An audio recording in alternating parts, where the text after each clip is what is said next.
बिस्मिल्लाहिर्रहमानिर्रहीम। अस्सलाम वालेकुम नाज़रीन, आज मुझे सूरह काफ का ख़ुलासा बयान करना है। सूरह काफ कुरान हकीम की 50 नंबर सूरह है। इसकी 45 आयात हैं, 3 रुकू हैं और इसके 11 पैराए हैं और सूरह काफ के कुल अल्फाज की तादाद 422 है। अपने असलूब में ये सूरह अल मुल्क से मिलती है और इसका आगाज़ ही हरूफ मुक़त्तआत से होता है, यानी ख्वाफ से मुराद अल्लाह ताला का कादर या कदीर होना मुराद दिया जाता है। इससे पहले 3 मदनी सूरह हैं। सूरह मोहम्मद, जिसमें मुनाफिकीन और कुफ़ार के दरमियान जो जंग जदल और क़ताल था उसका ज़िक्र था। सूरह फ़तह, जिसमें फ़तह मुबीन का तज़किरा था। और सूरह हुजरात जो है वो इज्तिमाई नज़म और भाईचारे पे फोकस थी कि जब एक स्टेट बनती है तो मुसलमानों को किस तरह रहना है। ये मक्की सूरह है और 5 नबवी में हिजरत हबशा के बाद इसका नज़ूल हुआ है।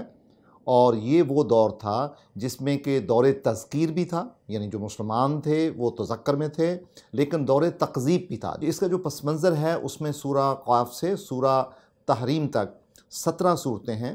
सूरह काफ से सूरह वाक़िया तक 7 सूरतें हैं जो कि मक्की हैं और बाकी सूरह हदीद से लेके सूरह तहरीम तक जो सूरह हैं वो मदनी हैं। तो गोया ये 17 जो सूरतें हैं, यानी पहले 7 मक्की और फिर 10 मदनी। तो गोया एक ज़ौज का कॉन्सेप्ट पाया जाता है जो कुरान हकीम की सूरतों की तरतीब के हवाले से। तो नाज़रीन, इसका जो मरकज़ी ख्याल है उसमें अल्लाह ताला की ज़ात जो है वो कादर व कदीर है और कुरान हकीम के ज़रिए एक ऐसा इनकलाब बर्पा होना था जिसने कि पूरी दुनिया पे गालिब आना था। लिहाजा इसके अलावा इसमें मुख्तलिफ मनाज़र हैं, कुदरत कामला का ज़िक्र है, कुरान हकीम की हक़ानियत का ज़िक्र है और फिर कुरान हकीम के हवाले से जो एक तब्दीलियाँ आनी थी उसका तज़किरा है, हशर और नशर का अहतमाम है, क़यामत का ज़िक्र है और कुरान हकीम की तबलीग और इब्लाग का ज़िक्र पाया जाता है। नाज़रीन, अब हम देखते हैं कि सूरह काफ की जो 45 आयात हैं इसके जो 11 पैराग्राफ हैं। पहला पैराग्राफ जो है वो आयत नंबर 1 से 5 है, जिसमें कि कुफ़ार और जो मुकज़्ज़बीन थे, कज़ब करने वाले लोग थे, उनके सवालात के जवाब थे, चूँकि वो कुरान हकीम की वही पे ज़न करते थे, शक करते थे, तकज़ीब करते थे और कुफ्र करते थे। तो लिहाजा कुरान हकीम शुरू ही यहाँ से होता है काफ वल कुरानिल मजीद। तो नाज़रीन, काफ से मुराद अल्लाह ताला का कादर या कदीर होना है, क्योंकि अल्लाहु अला कुल्लि शैइन कदीर, अल्लाह ताला की ज़ात हर चीज़ पे कादर है। और कुरान मजीद, मजदा कहते हैं जो अपने जलाल और इकराम में बहुत वसी होना, ये अल्लाह ताला की सिफ़त है, जिसका मतलब होता है कि अपने इकराम में, अपने जलाल में वसी तरीन होना। और इसी से कुरान हकीम भी कुरान मजीद कहलाता है, चूँकि कुरान हकीम की जो बरक़ात हैं वो भी लामहदूद हैं, इसलिए कुरान हकीम को भी कुरान मजीद कहा जाता है। सूरह स्वाद जो है, जिसमें कुरान हकीम कहता है कि स्वाद वल कुरानी ज़िक्र, यानी अल्लाह ताला की ज़ात सादिक है और कुरान जो है वो अपनी तज़कीर में उसकी शहादत देता है। तो नाज़रीन, जो पहली ही आयत है ये सूरह स्वाद की इस आयत के बिल्कुल ऐन मुताबिक है। इसके अलावा जो मुकज़्ज़बीन थे वो ये शक करते थे कि अच्छा, ये मोमिनीन जो बातें करते हैं ये क्या बात होगी कि हम कैसे उठ खड़े होंगे। ये तो बड़ी अजीब बात है कि जब हम मट्टी हो चुके होंगे और मर चुके होंगे तो क्या इतनी दूर से हम वापस आएंगे। तो राज उन बईद का मतलब होता है कि कोई बंदा इतना दूर निकल जाए कि उसकी वापसी बहुत मुश्किल हो जाए, उसको बाईद बोलते हैं। और फिर कुरान की इसका जवाब देता है कद अलिमना, हमको इल्म है, मा तनकसुल अर्दा, कि ज़मीन इसमें क्या नक्स डालेगी, उसमें से क्या डिमिनिश करेगी। यानी जब इंसान कब्र में होगा तो अल्लाह ताला की ज़ात कहते हैं हमें पता है इसके जिस्म से किस चीज़ की कमी होगी, क्योंकि वह इंदाना किताब न हफीज़, और हमारे पास जो किताब है उसमें हर चीज़ को इंतहाई महफूज तरीके से लिखा गया है। नाज़रीन, जो 5 नंबर आयत है उसमें है कि जब उनके बाद हक़ आया तो इसके बावजूद उन्होंने हक़ का इनकार किया और उसने इसको कन्फ्यूज़ किया। फ़ी अमरिन मरीज का मतलब होता है किसी चीज़ को खलत मलत कर देना। मराजुल बहरैन यल्तक़ियान, यानी कि जो समुंदर या जो दरिया हैं वो भी आपस में मिलते हैं, यानी आपस में मिक्स होते हैं, मखलूत होते हैं, खलता। जो दूसरा पैराग्राफ है वो आयत नंबर 6 से 11 के दरमियान है। इसमें कुरान हकीम ने फ़ितरी और अफाकी दलाइल दिए हैं और कुरान हकीम कहता है कि देखो, नेचर की तरफ देखो, अफ़ला यंज़ुरूना इलस्समाए फ़ौक़हुम कैफ़ा बनैनाहा व ज़य्यनाहा व मा लहा मिन फ़ुरूज, कि क्या ये लोग इस पर गौर नहीं करते आसमान की तरफ अपने ऊपर कि हमने इसको किस तरह बनाया है और इसको किस तरह सजाया है और इसमें कोई खलल नहीं है। और इसी तरह हमने ज़मीन को बिछाया और उसके ऊपर पहाड़ रखे और उसके ऊपर हमने व अम्बतना फ़ीहा मिन कुल्लि ज़ौजिन बहीज, और बड़े खूबसूरत जो ज़ौजैन में जो इंतहाई दिलरुबा पौधे रखे हैं जो कि मेल और फीमेल भी हैं, यानी ज़ौज में हैं। अम्बतना, इसी से नबातात निकला हुआ है। तबसिरातन व ज़िक्रा लिकुल्लि अब्दिन मनीब, लेकिन ये बसीरत है और ज़िक्र है उन लोगों के लिए जो कि मनीब जैसा दिल रखते हैं। अब्दिन मनीब कहते हैं ऐसा बंदा जो अल्लाह ताला की तरफ बार बार रुजू करता है। अनेबा, अनीब और मुनीब यानी अल्लाह ताला की तरफ रुजू करने वाले लोग। और फिर कुरान हकीम कहता है कि हमने आसमान से हम पानी गिराते हैं, मुबारक पानी होता है जो कि आपके पौधों के लिए, आपकी फसलों को नशोनुमा देता है, और वो फसलें जिनको आप काटते भी हैं। और फिर गौर करें कि हमने खजूर के बड़े लंबे दरख्त, बासिकात कहते हैं जो ऊंचाई में बहुत लंबा हो, तल उन नज़ीत, और उनके गाबे, उनके यानी गुच्छे जो कि बहुत ज़्यादा घने होते हैं जिसको गाबा कहते हैं, इस तरह के उनके केले के फल पाए जाते हैं। और याद रखो कि ये रिज़्क है इंसानों के लिए जो कि हम देते हैं, और मुर्दा ज़मीन को हम जिंदा करते हैं। व अहयीना बिही बलदतन मैतन, हम मुर्दा ज़मीन को जिंदा करते हैं। कज़ालिकल खरूज, और इसी तरह ही इंसान जब मुर्दा हो जाएंगे तो ज़मीन से उनका खरूज होगा, यानी वो दोबारा जिंदा होंगे। तो नाज़रीन, जो पैराग्राफ नंबर 3 है वो आयत नंबर 12 से 15 के दरमियान है। इसमें कौमों की जो तकज़ीब थी उसके तारीख़ी शवाहिद पाए जाते हैं।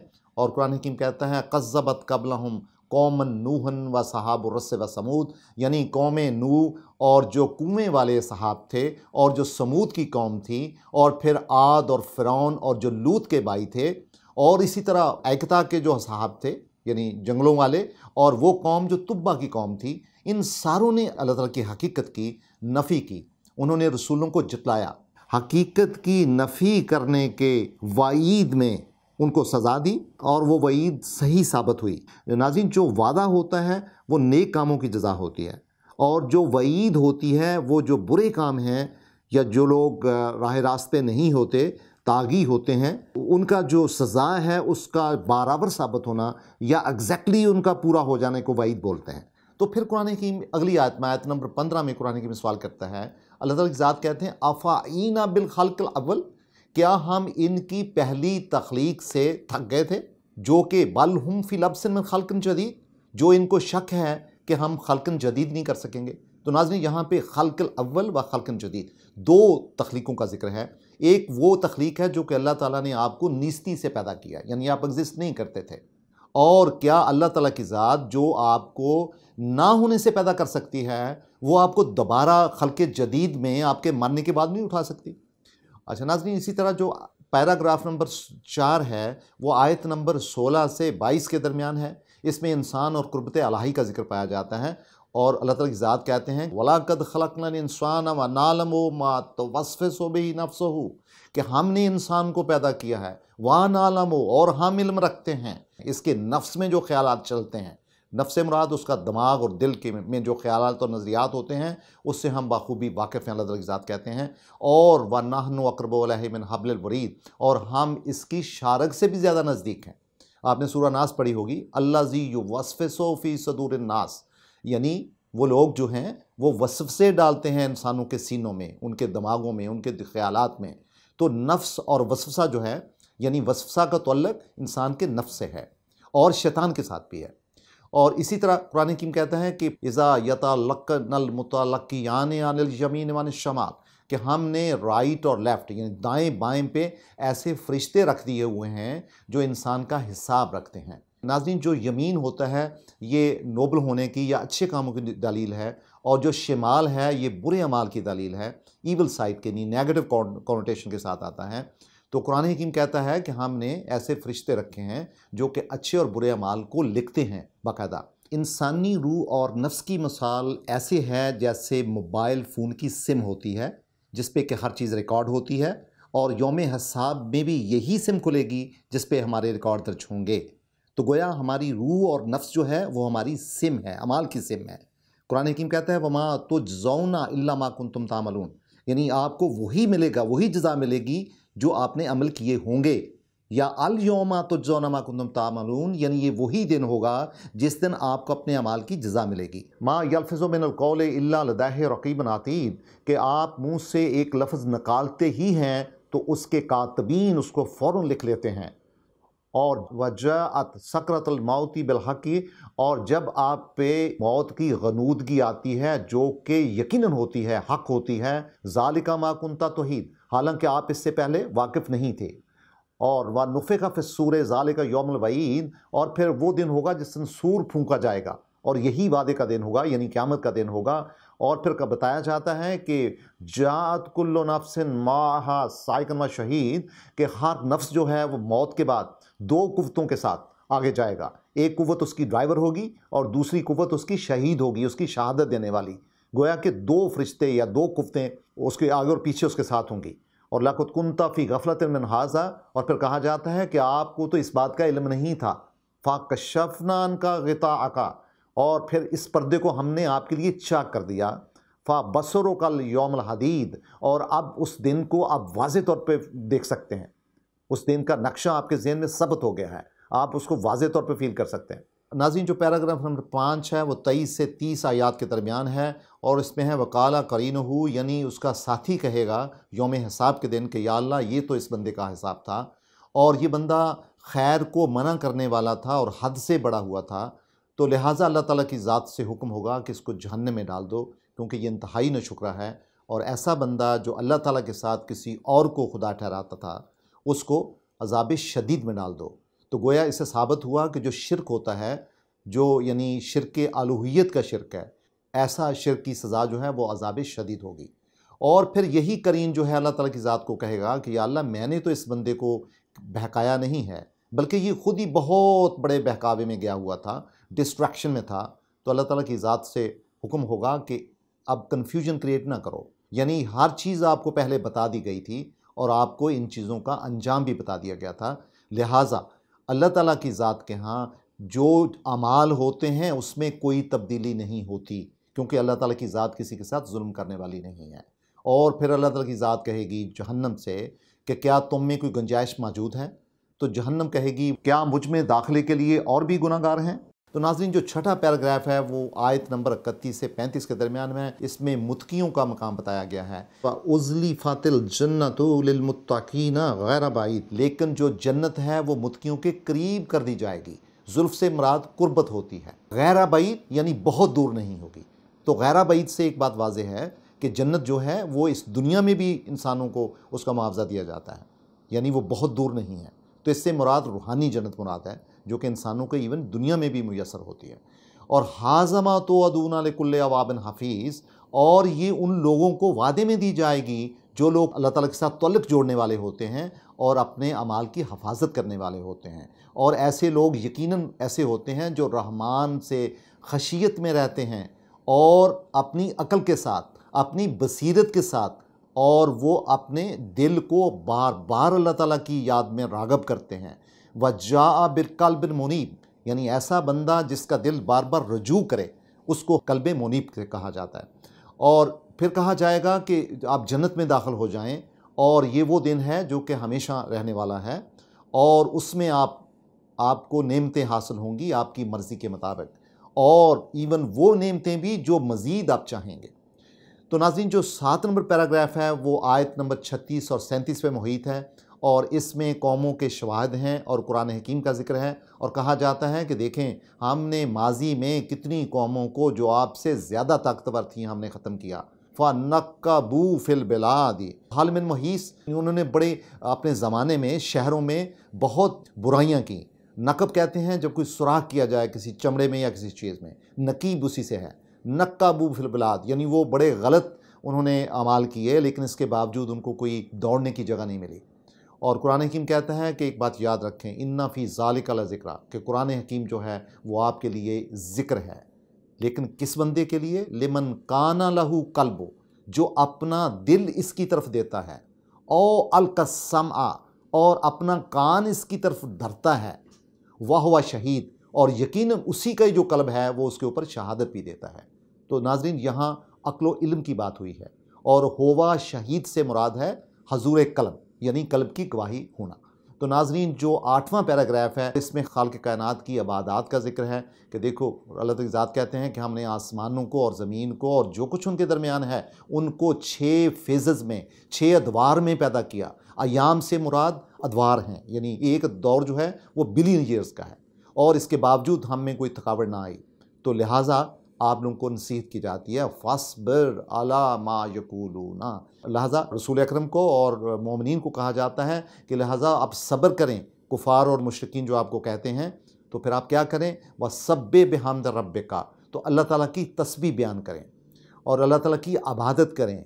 कब करें, क़ब्ला तुलूइ शम्स से, यानी सूरज निकलने से पहले, व क़ब्लल ग़ुरूब, और ग़ुरूब होने से पहले, और व मिनल लैल, और रात के वक़्त, फ़सब्बिहू, यानी उसकी तस्बीह बयान करें, पाकीज़ी बयान करें, बड़ाई बयान करें, व अदबारुस सजूद, और सजदे देने के बाद भी, यानी नमाज के बाद भी और इबादत के बाद भी। तो नाज़रीन, जो पैराग्राफ नंबर 9 है वो आयत नंबर 41 से 42 के दरमियान है। इसमें यौम खरूज का जिक्र है और कहा जाता है कि वास्तमे, तो फिर सुन, यौमा युनादिल मुनादी मिन मकानिन करीब, जिस दिन एक आवाज़ देने वाला आपको करीब से पुकारेगा।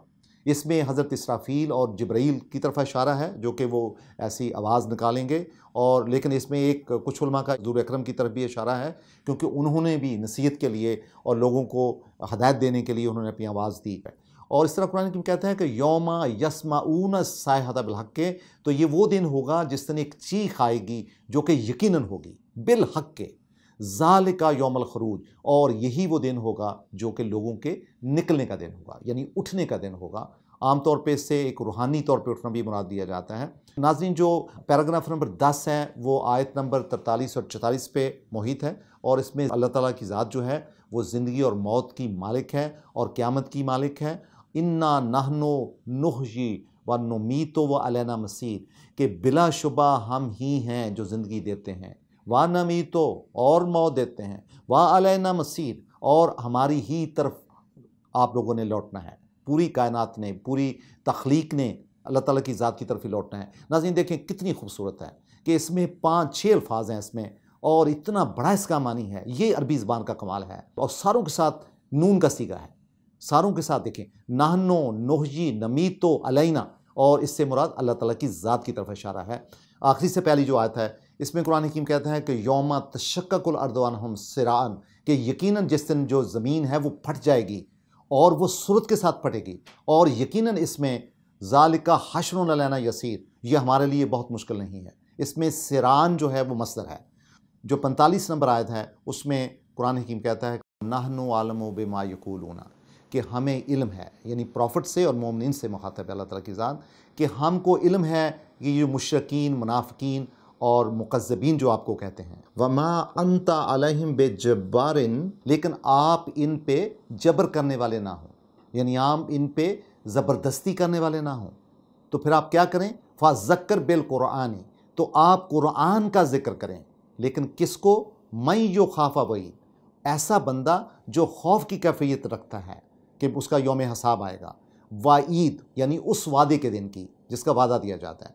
तो नाज़रीन, यहाँ पे काबिल गौर लफ्ज़ ये है कि कुरान हकीम का आगाज़ क़ाफ़ वल कुरान मजीद, अल्लाह ताला की ज़ात कादर है और कुरान मजीद बहुत बड़ाई वाला है, अपने जलाल में, अपने फ़ज़ाइल में बहुत वसअत रखता है। यहाँ से आगाज़ होता है और फिर इख्तिताम यहाँ पे होता है फ़ज़क्कर बिल कुरान, सीगा अमर। तो फिर आप ज़िक्र करें कुरान हकीम का, यानी उसकी तज़कीर करें, इब्लाग करें। ज़करा का मतलब होता है किसी चीज़ को अपने दिमाग में बार बार लाना, माइंड करना, रीमाइंड करना। तो लिहाजा इससे मुराद ये हुआ कि जब आगाज़ और इख्तिताम उसी मानी पे ख़त्म होता है, तो इसका मतलब ये हुआ कि इसका जो सेंट्रल थीम है सूरह काफ का वो ये है कि अल्लाह ताला की ज़ात कादर है और कुरान हकीम के ज़रिया एक बहुत बड़ा इनकलाब बर्पा होगा, जिसकी बदौलत, उसके इनकलाब अज़ीम की बदौलत ही यानी जो मोमिनीन हैं या इस्लाम का गलबा होगा पूरी कायनात पे, और जो बाद में साबित भी ऐसा हुआ। मेरी आपसे गुजारिश होगी कि सूरह काफ बहुत खूबसूरत सूरह है, सूरह अल मुल्क की तरह इसका असलूब है, बड़ा रिदम है, राइम है, और इसका बड़ा छोटा पैराया है और बहुत खूबसूरत किस्म की डाइवर्सिटी है टॉपिक्स में। और मेरी गुजारिश आपसे होगी कि आप सूरह काफ का बगौर मताला करें, इसके मफ़हूम को समझें, समझने के बाद अपने दिलो दिमाग में लेके जाएँ, फिर इसका ज़िंदगी पे इतलाक़ करें और अपनी नमाज़ों में लॉन्च करें, तो आप एक नई दुनिया में होंगे और एक नया लेसन और एक नए मैसेज आपके दिलो दिमाग पे उतरेंगे।